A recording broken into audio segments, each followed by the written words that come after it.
Assalamualaikum warahmatullahi wabarakatuh.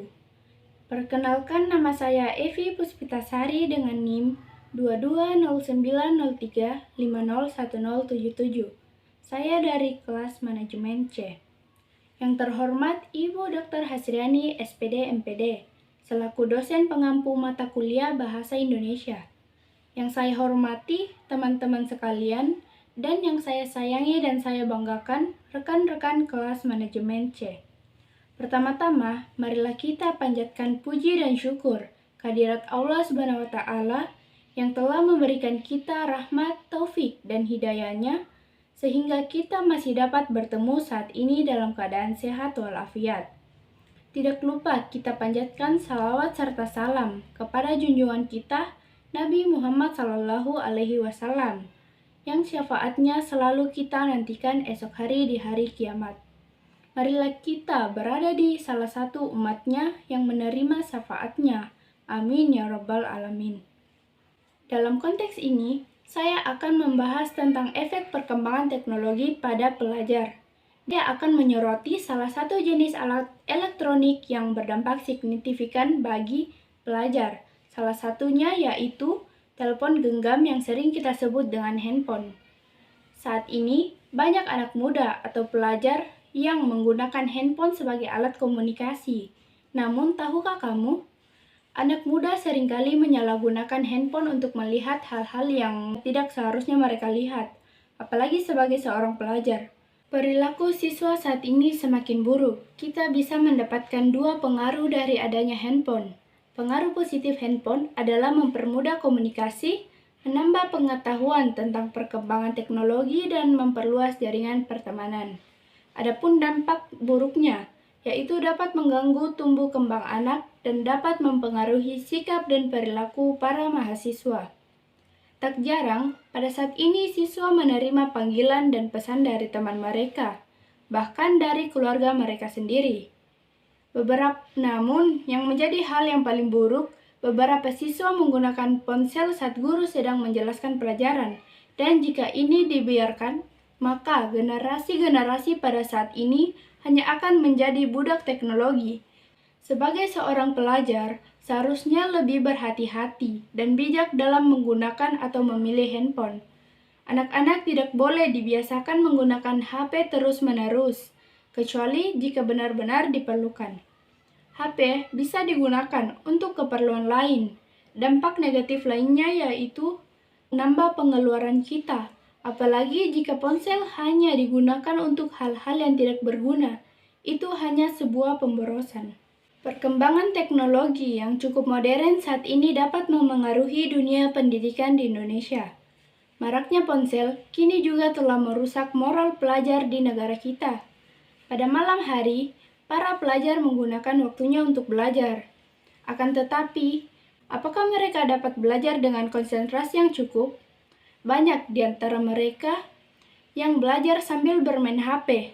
Apabila mereka ditanya orang tuanya, mengapa belajar sambil menggunakan HP?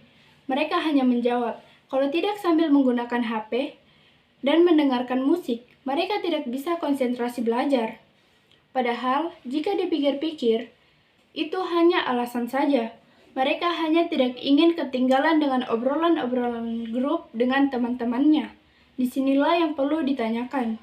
Apakah cara mereka belajar sudah benar? Sebaiknya tidak menggunakan HP saat belajar.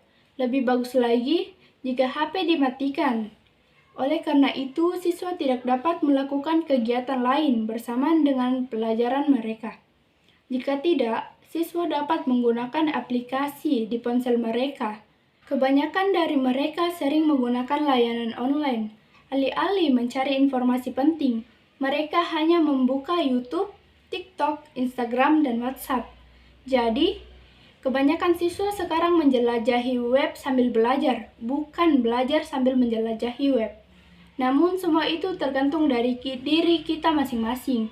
Jika kita bisa selektif dalam memilih alat elektronik, tahu cara menggunakannya, dan juga menyerap unsur positif yang di dalamnya, insya Allah bisa menambah banyak informasi dan ilmu. Jika kita tidak menyalahgunakan teknologi sebagai pelajar, kita dapat menemukan manfaat yang luar biasa lagi dari diri kita sendiri. Jadilah generasi muda yang berprestasi dan bukan generasi pecundang di masa depan. Orang tua memiliki peran yang sangat penting untuk membimbing anaknya ke jalan yang baik. Orang tua harus gigih dalam hal ini. Orang tua tidak boleh hanya membiarkan anaknya belajar sambil bermain handphone.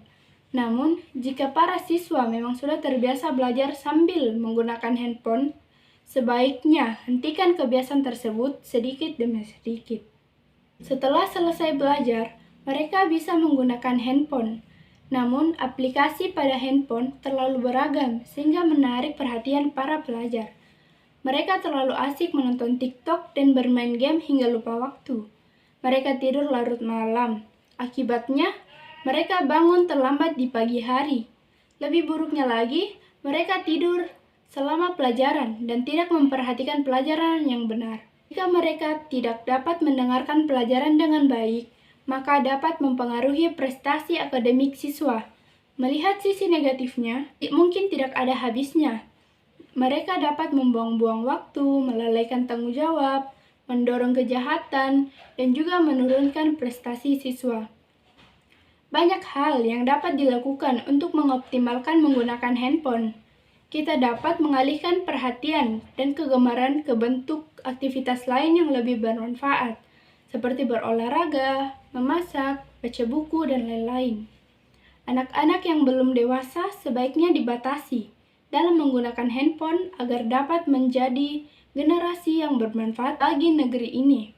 Dari sekian banyak kata dan banyak hal yang telah kita lihat bersama, semoga apa yang telah saya sampaikan dapat bermanfaat bagi kita semua. Saya ucapkan terima kasih. Wassalamualaikum warahmatullahi wabarakatuh.